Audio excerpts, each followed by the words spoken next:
Good morning, everyone, and welcome to today's AGS live session, How Thermo Fisher Makes an Impact with the Blended RPO Model. I'm Lauren Trollope, the Workforce Solutions Executive here at AGS, and I'm thrilled to be your host as we dive into a very powerful conversation about transformation, partnership, and impact. Here's what you can expect today. We're going to hear from a panel of experts from both AGS and Thermo Fisher Scientific. The session's going to explore the journey of implementing a blended RPO model from the initial pain points to the lessons learned and current execution. We encourage questions, so please drop them in the Q&A box that I'll be watching for everyone. And if we don't get to your question live, we will absolutely follow up afterwards. Since we're all here to learn something new today, and as we do our introductions, our panelists are going to share their name, their role, and one thing that they've learned recently that surprised them. It could be work related, personal, or just something fun. Feel free as we get started. So let's meet our panelists today. James, Jen, Jordan, Jay, and Claire. As you can tell, we have a pretty strong J theme going on today, except for Claire, who bravely decided to bring her own letter to the party. So don't worry, Claire, you're still the secret ingredient to our today's success. So we're going to pass this session off to Jay to get us started. Thanks so much for being here. Thank you, Lauren, and hi, everyone. Thank you for joining us today. I'll be moderating us through today. I'm lucky to be joined by some of my peers and partners from our AGS and Thermo Fisher Scientific team, excuse me. My role with AGS is to lead our RPO product for North America and partner closely with clients like Thermo Fisher Scientific, where we start to expand to our global blended RPO models, excuse me. One thing that I've recently learned, which was kind of cool, is on Apple Music, you can drown out all the lyrics and make every song a karaoke song. So we have, as a family, been taking great advantage of that. So try it out if you haven't. I'll pass it over to James to introduce the same. Thanks, Jay. Hi, everyone. James Fitzgerald. I'm a director here within the HR operations function at Thermo Fisher Scientific. My team is responsible for all of our strategic partnerships and vendor partnerships across the globe. So what have I learned? I have been on a learning journey for the last 3 months. My wife and I had our first baby back in May, so I feel like I learned something new every day because I wasn't exposed to a lot of babies prior to this. And last night I learned that babies need more time than I originally anticipated after eating before you pick them up and try to make them laugh, because if you don't wait long enough, they throw up all over you. So that was my piece of education from last night. Thanks, James. My name's Jennifer Watt. Also known as Jen. I'm the Talent Acquisition Director for the EMEA region within Thermo Fisher Scientific, and my team are responsible for delivering all hiring in the EMEA region. And one thing that I've recently learned is that if you write notes when you're listening to information, your brain finds it easier to recall the information than it does if you type notes or if you just listen to the information, which I thought was really interesting because I'm definitely a note taker, which definitely helps that recall. So I'll pass to Jordan.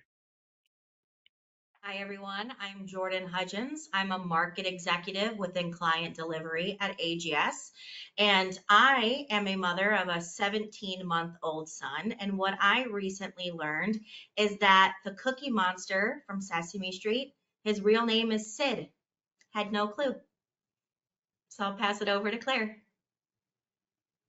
Thanks, Jordan. Hi, everybody. Claire Hickey, Program Executive for RPO in EMEA. I have to say, I think that what I'm going to share is not quite so fun, but it's a mantra that I try and take every day into my personal and professional life, and that is, you can't control everything that happens to you, but you can control the way you respond and how you let it make you feel. And that's something I try and start every day off by telling myself. Is that only since you started supporting Thermo Fisher? No, prior to that as well, you'll be pleased to hear, James.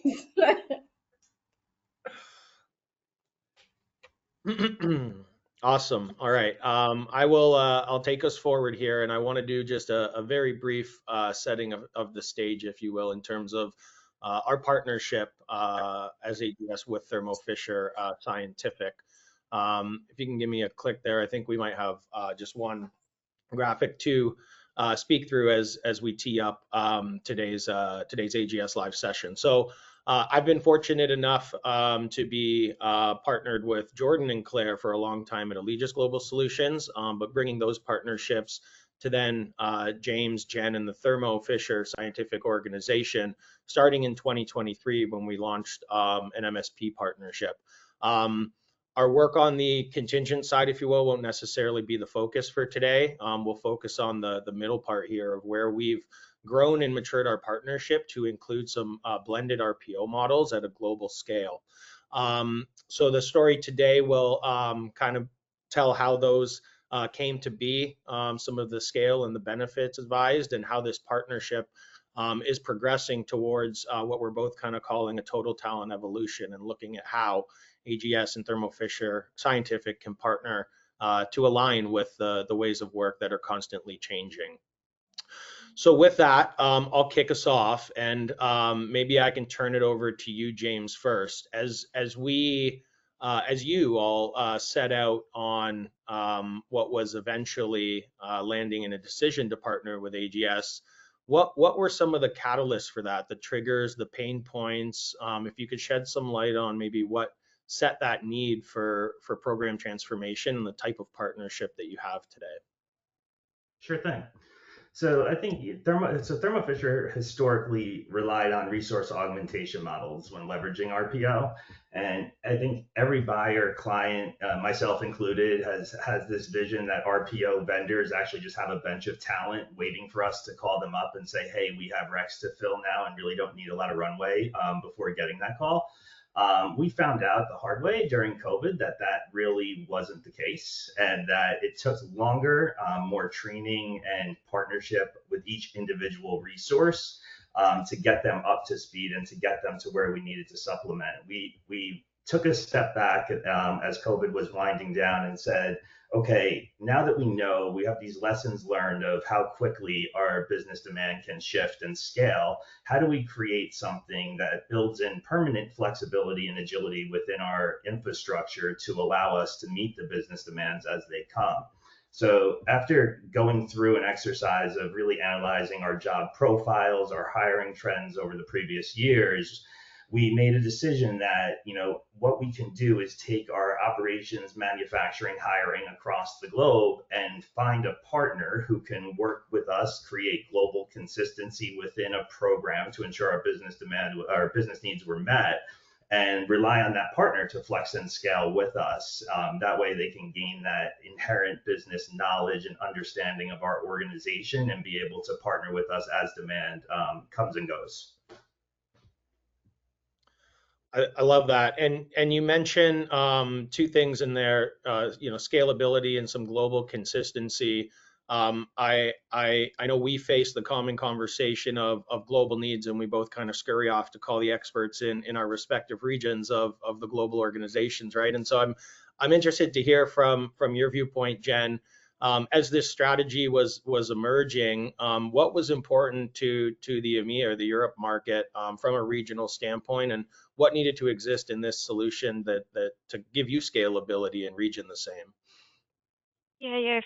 From an EMEA perspective, the real focus for me was making sure that we had a partner that had flexible solutions across multiple countries and could support across multiple languages. In the region, my team deliver to over 40 countries and support multiple languages. So it was really important that we had a partner who could support across that. We obviously, as James said, we looked at volume and looked at where those volume existed, and we knew within that volume as well that we needed different solutions. For some of our larger sites, we needed an on-site solution, and then for where we had sort of lower volumes, but across different countries, we knew we would need remote support as well. So it was really important to us that we had someone who was able to be flexible to our needs and what we needed within the region. And we also knew that we needed someone that could help us to scale up and down offering sort of different solutions, not just end-to-end RPO, but possibly project-based solutions, as well as potentially at points resource augmentations, really having that real flexibility and variety that we could leverage when needed to allow us to be flexible to support the business. No, I appreciate that. And as I think back, and I think it's probably even still common in many today that are contemplating looking at pieces pieces of hiring that could be beneficial from an RPO model.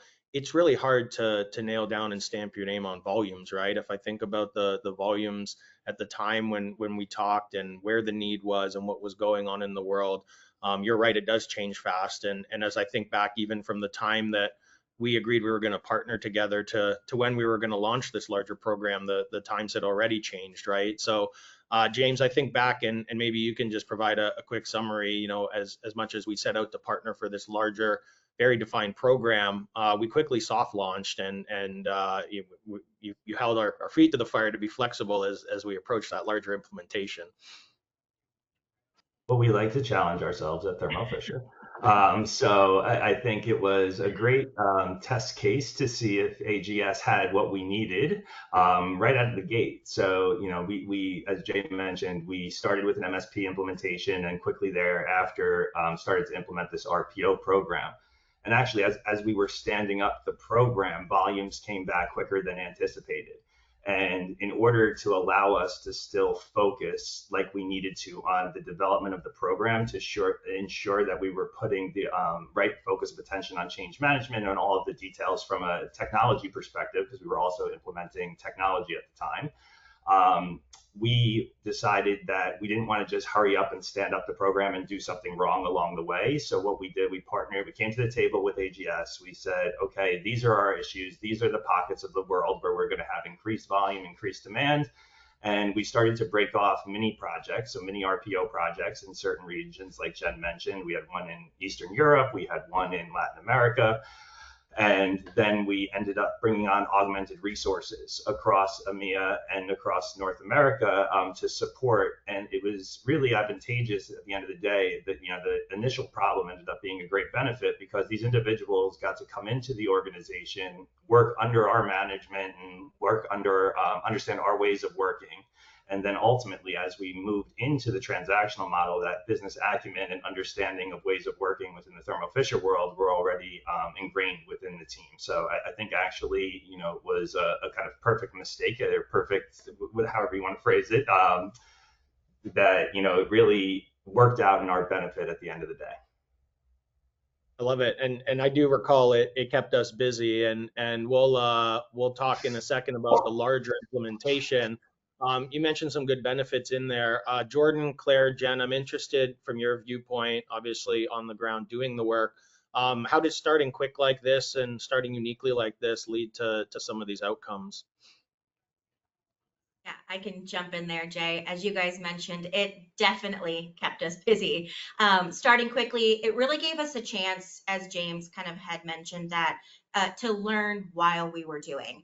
We were live before we fully implemented, so it meant that we were solving in real time. That early exposure really helped us to understand regional nuances quickly, especially in North America and LATAM, where we had to mobilize resources almost immediately. Blending that model from day one really helped us to build trust with Thermo Fisher while shaping the delivery model together. We weren't just launching the program, we were co-creating it. So that really meant that we had to adjust based upon what we were seeing on the ground. And then those lessons became foundational as we began to scale. So it gave us a head start on what that relationship building was going to look like. We were able to establish continuity with our stakeholders early, which made the broader implementation smoother. Honestly, it was a lot of a build the plane while you're flying it in the moment, but it worked out because it really helped to strengthen that partnership and our willingness to adapt together. All of that. And Claire, from an EMEA standpoint, I know our projects there were a little bit of a different flavor, if you will, but how did we partner with Jen and the Budapest team during that time? Oh, you might be on mute, Claire. I knew I was going to be the one who would do that. It wasn't too different from the experience that Jordan had in North America. So from late 2023, we undertook a number of time-limited RPO projects, particularly in Budapest, without the luxury of an implementation. So it meant that we had to dive right in and we had to come up to speed really quickly in understanding the Thermo Fisher Scientific business, their needs, but also what Jen and her team were like, what their expectations were and their ways of working. So it really accelerated our partnership ahead of that RPO official launch. And whilst, yes, there were definitely some tough times and there were learnings that we took out of that, I think looking back historically now, I actually think it put us in a really good position for the subsequent RPO global launch. Love it. Yeah, Jen, I'll just, anything? yeah, Yeah. I was just going to add to that, if you don't mind. I was just going to add that that piece that we did in Eastern Europe and in Hungary, we started that blended approach straight away because our team, from an in-house perspective, were partnering with AGS, working together to deliver. So I think when you've got that shared accountability for delivery, it really helps to build that relationship, and we really could start to build that trust early on. But back to Claire's point, AGS could really understand how we operate as an organisation and what we expect. So we were able to do that in a much smaller scale, and then obviously take the benefit of that, of those learnings, and it made it much easier when we then went to implement more broadly across the region. So it was really beneficial. I'm really I love curious what Claire's notebook says around what Jen was like, and then all of the notes in On the lock funny. and key. I was going to say there's benefit to learning how to manage an escalation together before the larger program, right? So we got that out of the way.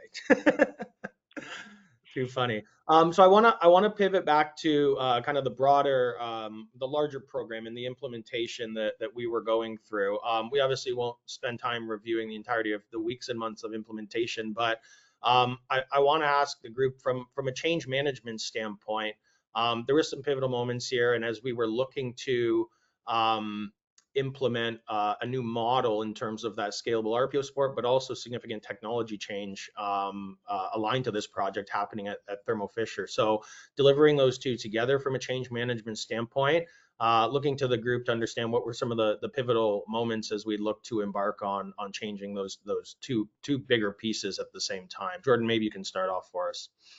Yeah, absolutely. You know, managing both a delivery model shift and a technology transformation at the same time, you know, it was a massive lift, but sometimes just ripping off that Band-Aid is the fastest path to success. So one pivotal moment was realizing that we couldn't treat these changes as separate tracks. The delivery model and the tech were deeply intertwined, and implementing them together allowed us to measure that impact holistically. So it wasn't easy. There were operational impacts. We had to be incredibly intentional about communication and coordination, but you know, ultimately it was worth it. We helped for us to have a strong implementation and consultancy team on both sides. We leaned on AGS's expertise to manage that complexity, and we had the right people in place to help us keep that moving along. So, you know, another key moment was embracing the idea of change management isn't just about the process, like I had shared, it's about the people. So we had our support teams through this transition that, you know, really meant working together to be transparent, responsive, flexible. So open communication was really critical for us, and it kept us aligned and, you know, really helped us move that path forward together. Love that. James, what do you recall from this time? You were obviously working with us from a people standpoint, Phenom people from a technology standpoint, bringing these massive changes to the hiring leaders in your organization and the recruitment teams. Yeah, I think Jordan makes a good point, right? I think we weren't, to her point, we weren't just changing one aspect. We were changing the entire experience, right, of our hiring managers and how we bring on talent to the organization. So it was really critical for us with our evaluation of bringing on an RPO partner that we can have some support from a consultative standpoint with the tech aspect of the project. So we leaned heavily into AGS and their partners in this process and allowed our internal teams, obviously while still involved in all elements of the project, to really focus on the change management and kind of experience shift that our hiring managers and leaders were going to be, kind of embracing going forward. And I think at the end of the day, that really allowed for our number one goal going into this was no business disruption. And I think we really accomplished that well in partnership with everyone involved. I love that.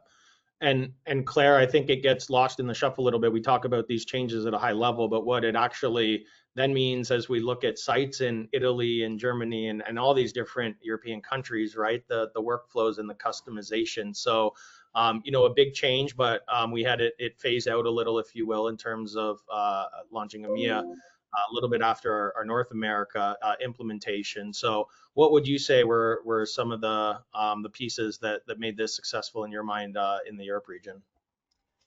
Yeah, so I think very much we were able to leverage off the learnings from Jordan and her team in North America, and I think that also applied for Jen and James.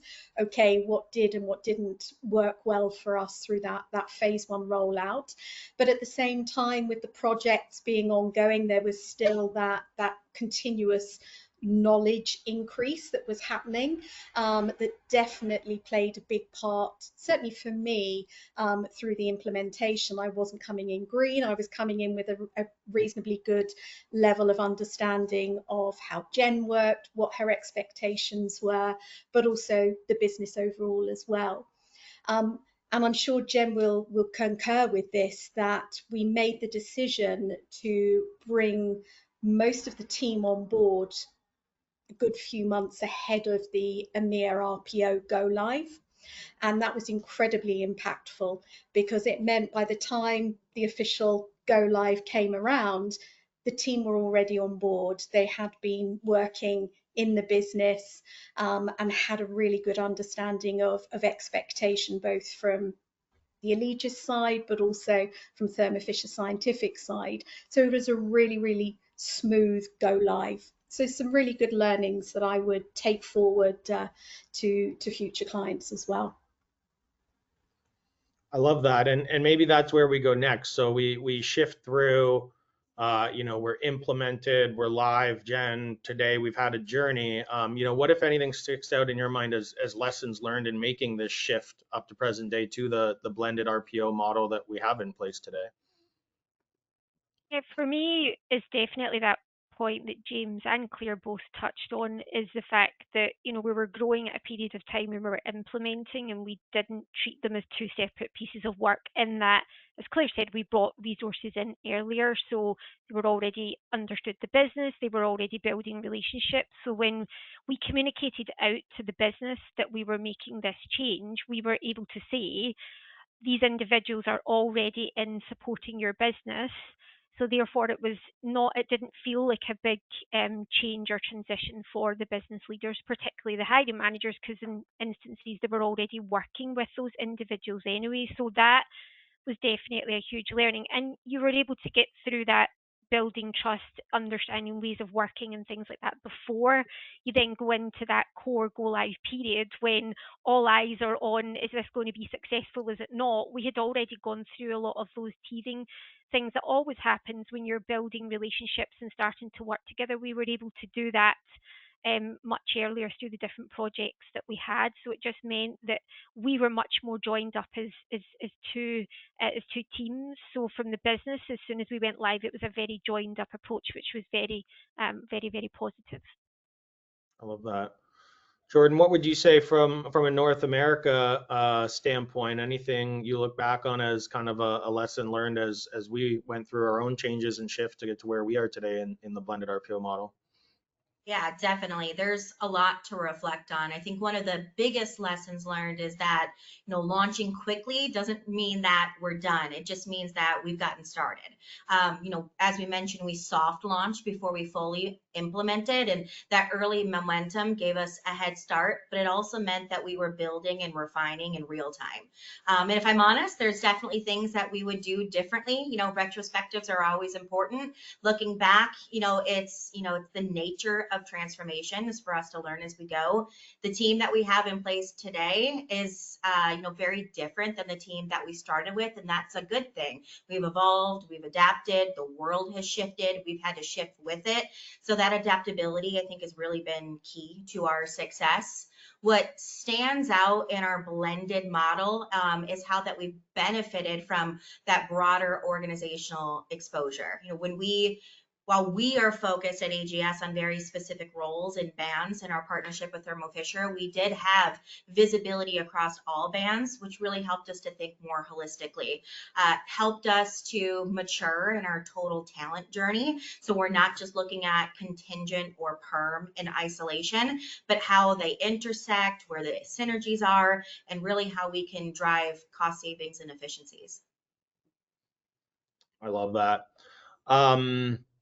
I want to share a sentiment. As I mentioned, I was involved early days from our partnership with Thermo Fisher Scientific. And one thing that I don't think I've said to either of you, Jen and James, give you a lot of credit for is understanding even down to the site level, just exactly what the hiring manager needs and the business needs were, right? And it was very clear that you understood the needs of those leaders and even the culture differences, not only country to country, but site to site. And so we agreed early on that it was going to be very important for AGS to get that understanding the same and to get out to these sites, especially the ones that were critical or that were going to take maybe that extra effort of change management. And so in doing that, we did so in a great and creative way, I felt. If you saw some of the intro videos that played as we popped up here, a lot of that footage was from the site visits that myself, James, others were able to go on, both in North America and EMEA. And so I'll say to validate, not that we doubted you, but to then further understand just what you were saying, how you're saying it, and to see it at the sites, not only helps us to staff them successfully, but to really come to the conversation, having overcome that understanding and being able to focus on the partnership of aligning to those needs. So it was a huge learning experience for me. We continue to get out to those sites and learn more. And we've had some amazing stories along the way. We've had sites challenged in North Carolina by certain things, and the way that organizationally we were able to come together and support that, less from a hiring standpoint, but more from a people standpoint, right? From a human standpoint. Really proud of that, and really resonated with me as I stepped in at that site only months earlier. So that partnership rings true, and you certainly brought that understanding from day one. So I appreciate that, if nothing else. I'll shift to present day a little bit. So before we hop into some Q&A, maybe let's just talk about where we are today. We're executing together. The world is changing quicker than both of our organizations can manage to respond to individually, let alone together. But I suppose turning it to Jen and James and just ask, is this working? All right, will this work? Is this working? Not at all. I like to keep Jay on his toes.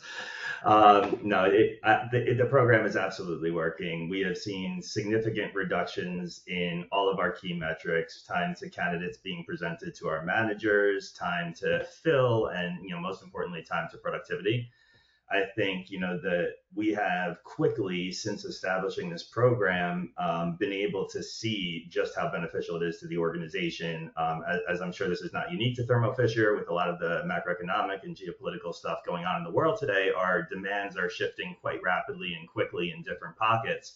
And having this built-in flexibility and scalability within our model has proved a huge benefit to us overall. Every program, and I think this is kind of alluded to in some of the previous comments, but every program is going to have its challenges. But I think, how we have taken the approach with AGS is really looked at them as an extension of our team. And it's truly a partnership. So when things come up, whether they are good, bad, indifferent, we find the appropriate stakeholders on both sides to talk through the appropriate and correct approach. And then we go back to the business in lockstep with one another, rather than having this kind of us against them mentality, like a client vendor, relationship. This is truly a partnership. AGS is an extension of our team, and we have presented them to the business in that way as well. So I think ultimately that is what has allowed us to have the success that we have had. Love that. Jen? Yeah, no, I was just going to add to it, just from the internal side, what it's enabled. So all of the stuff that James had called out, but what it's enabled us to do from an in-house perspective is really because we're not managing all of the volume, we're managing a select volume of roles. We can really focus on building capability within our team, and we can really focus on how we're delivering for the rest of the business on the other roles and what we do in-house. So it's had huge benefits for our own in-house team, as well as the overall business. And as James said, we absolutely show up as one team at all times. As far as I'm concerned, a hiring manager doesn't care whether it's a Thermo Fisher person or an AGS person. They just want the person and they want their role filled. So it's really important that we show up as one team, and that's very much what we do, and we consistently do that. I love that. I appreciate you both for sharing. I don't have any other further questions, Lauren. If we want to hop into some of the Q&A, or if anyone else on the panel has anything they'd like to add based on the discussion. Yeah, that sounds great. We had some great questions come in. So let's go ahead and jump right in. And again, wonderful session. So great intel, very helpful for our leaders.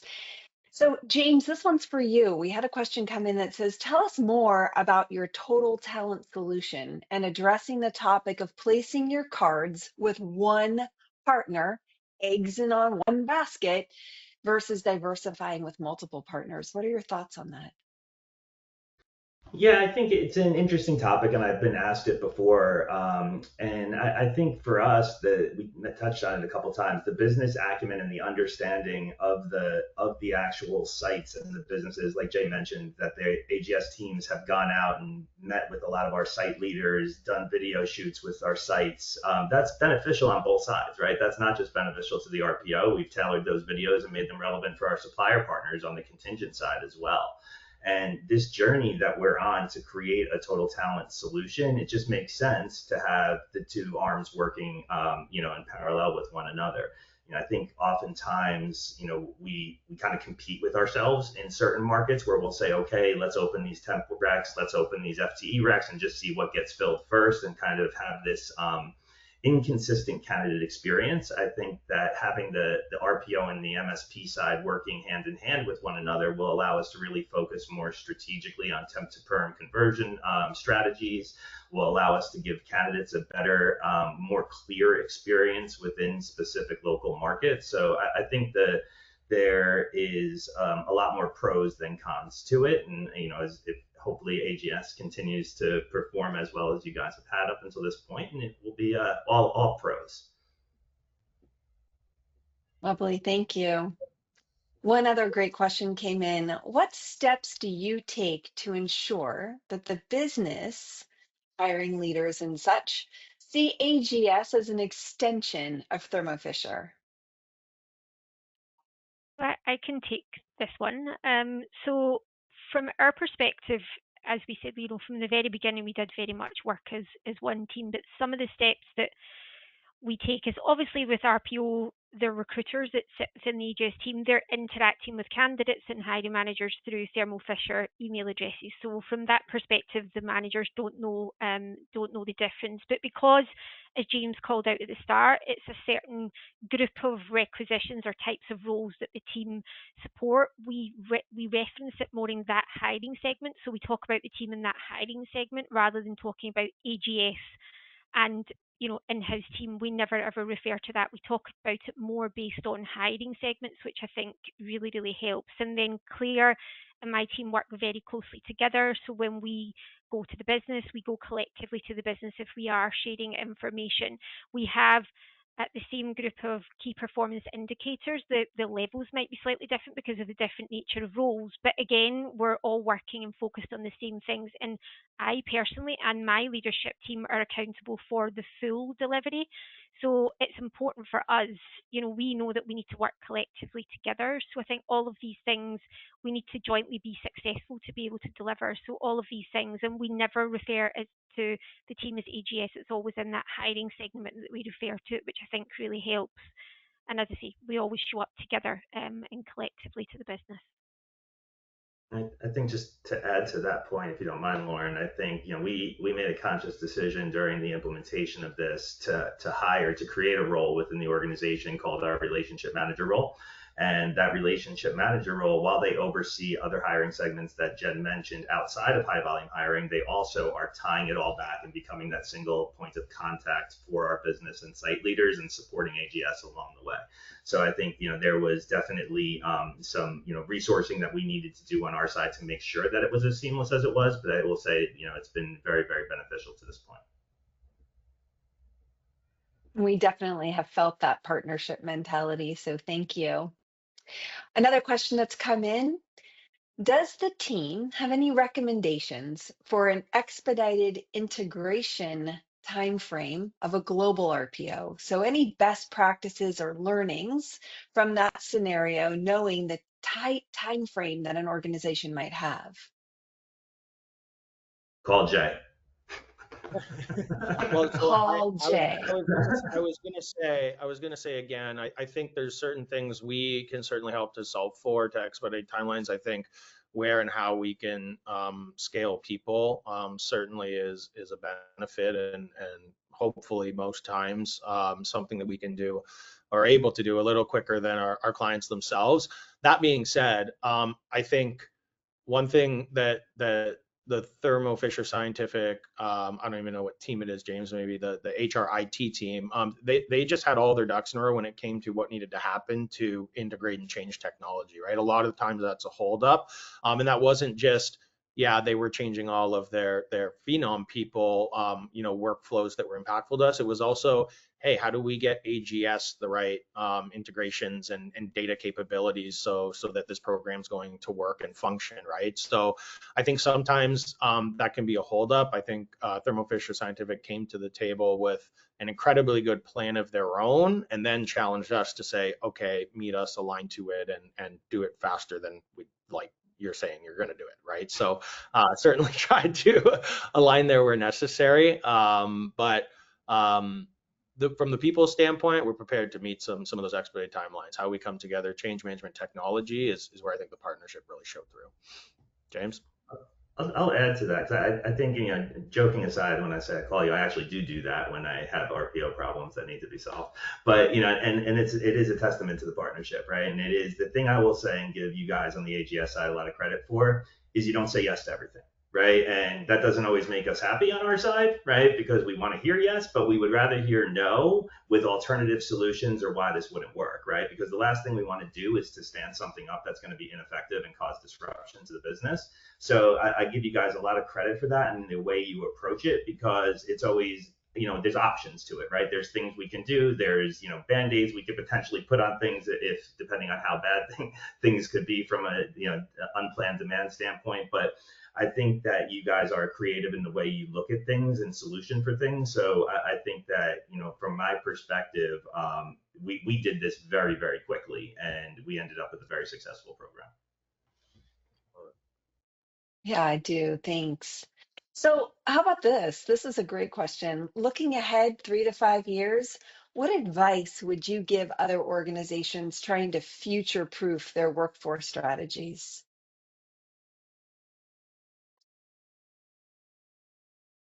Let's take that one. Other than partnering with AGS. Yeah, other than partners, I think a lot of myself and my organization, a lot of organizations are having a hard time answering that, right? 3 to 5 years, changing technology landscape. Of course, we can say AI and everything else, right? But I think the way that we're being asked to solution and provide blended RPO programs is already changing. The ability that we'll have to provide will look and feel different, right? A lot of that led by technology, but if there's a piece of advice in there, I think reminding myself to just be very ready, prepared, and open for things to be done differently than they have been done before, right? We're kind of in one of those times where it's a race to figure it out, but also to figure out responsibly and safely and aligned to regulations. And so to have a partnership with our clients where we can do that with their brand as they navigate it will be beneficial. I think I won't say James surrounded himself with experts, but I think beyond AGS, he has, and there's a lot of relationships, vendor relationships that can become beneficial to meeting some of these changes quicker than if you didn't have them and those partnerships in place. Yeah, I mean, I could add to that. I would say don't allow yourself as an organization to be forced into like a cookie cutter model, right? I think we've taken that approach on both the MSP and the RPO side. It allows for us to, we'll listen to best practices, we'll talk through, what's the most effective strategy elsewhere. But at the end of the day, our internal teams, when you look at Jen and EMEA or some of our other leaders in other parts of the world, they know these sites and they understand the business better than anyone, right? So it's like, okay, what do we use as far as, okay, this is the best practice, this is what usually works, but then make it unique to your organization. I think we've done a nice job of that. And I think, as the times evolve, we are always looking at ways to streamline process, whether that be automation, whether that be AI. But I think when you have, to Jay's point, when you have multiple strong partners around you, you have a lot of people to talk through things and brainstorm with. Agree. And I will say that future proofing your workforce in a 3 to 5 year plan is so difficult because the forecast planning isn't necessarily always there for you. The crystal ball doesn't necessarily work that far out in many organizations. Having said that, centered around this then next question, how do you scale? How do we get agile with our workforce demand and knowing that we have to have that nimble, flexible, scalable approach? What do you do internally, Thermo Fisher, to assist with that agility? And then how is it that our partnership today is also able to do that? So that's a twofold question to two different people. I can probably start with that, James, from a Thermo Fisher perspective. For us, the key part is really getting close to the business and that is at all levels. We're a large organization and we recognize the importance of being close because, back to your point, it's very difficult to understand what's coming and staying ahead of that as well, especially in the current environment that we have where things are changing so rapidly as well. So very much getting close to the business, but this is where having the blended model, having the MSP as well as the RPO as well as our in-house team, we have that ability that we're seeing where there's need for contingent workers, we're seeing the permanent requirements as well. So we're able to look at it, that total talent piece, but just having the different contacts within our own team, we're able to get closer to the business. We have our AGS resources that are doing that. The MSP providers are dealing with hiring managers that are bringing contingent workers. So I think just having those different points of contacts in the business and getting close to as many of the business leaders as possible helps us to stay ahead of what's coming. And when we know what's coming, that's when we can continue to be flexible and be ready and be able to support. And then having a partner who provides different solutions, back to James's point earlier about knowing that we can come to our partners and say, this is what we need to do, what can we look at, and that they come with flexible solutions is really critical. Love it. I would say obviously scaling up in resources from our regional centers is certainly a capability that we're proud of. That being said, there was a lot of sentiments today about the Thermo Fisher and AGS teams work as one and under the Thermo alias, if you will. And so while to the end hiring manager, there's no delineation, it's a very strong partnership.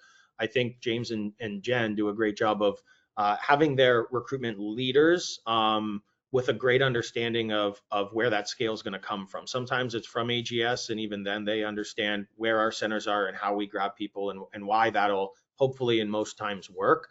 But you have other scalable mechanisms too, right? And I think that the Thermo recruitment leadership or TA leadership team is really set up for success to understand how those elements of scale have been provided AGS and well beyond AGS, which is a really healthy thing. So kudos to you there. Okay, so we're at the end. We've got one last kind of takeaway, and that is this. What was one thing today that was discussed and or even not discussed that you hope each leader that listened to or participated in this call takes away from our discussion today?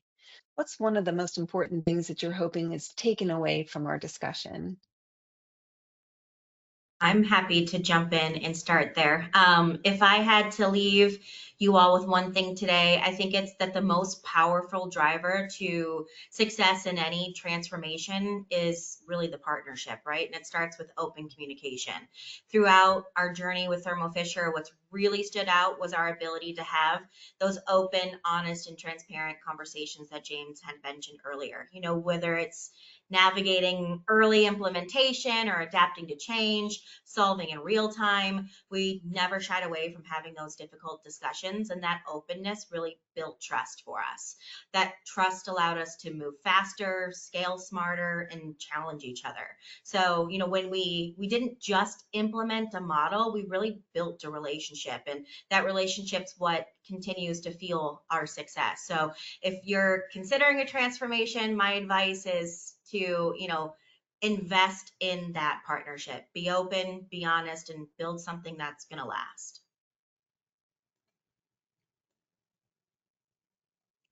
Who wants to go next? Claire? Yeah, I mean, Jordan, I think you very succinctly summed it up there. Exactly the same sentiments for me. And I think on top of that as well, just the transparency, you know, having really open, honest conversations. And I think Jen and James have touched on this today as well, is not saying yes just for the sake of saying yes, but let me look into that and I'll come back to you, and being able to have really robust conversations around needs and what we can do now or what we need to come back and revisit. And there's just never any fear around having that sort of conversation as a vendor providing a service into Thermo Fisher Scientific. So that makes it enjoyable for me as a leader as well to partner with Thermo Fisher with that attitude. And I'm happy to go next. For me, from I guess the business side of it and thinking about that perspective, is finding opportunities to leverage the partner as early as possible with smaller maybe engagement projects like we talked about. You know, we were going through growth, we had some pockets of projects. Find opportunity to partner earlier before broader implementation, because that was a key takeaway for me that had such huge benefits and really helped with the overall implementation. And you're building those relationships earlier, which really helped to create even a smoother implementation. So that would be a call out from my perspective. Next time we have a crazy ask, I'm going to forward Claire and Jordan the recording of this call so they can fast forward to the end and just watch their comments there. From my perspective, I think I touched on it a little bit though, is around, you know, more from like a client side. If you are a buyer, you're going out to market to look to establish a program. You know your organization better than I think any vendor does, right? So and don't be told on like how a solution should be for you. Customize that solution in partnership with the vendor rather than, you know, kind of taking that cookie cutter approach that I talked about earlier.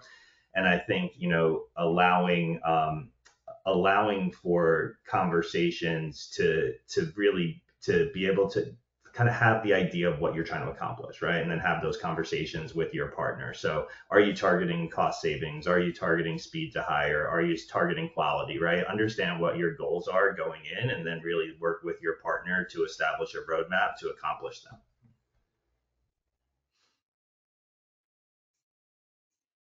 And I'll play off James. I'll just say that if you're a leader attending, know that AGS is here to provide that unique approach and solution. And we certainly want to emulate many, if not all, of the aspects of the Thermo Fisher Scientific partnership that we have in place today, and as we continue to prioritize it and to grow it. So thank you again, Jen and James, for joining us today.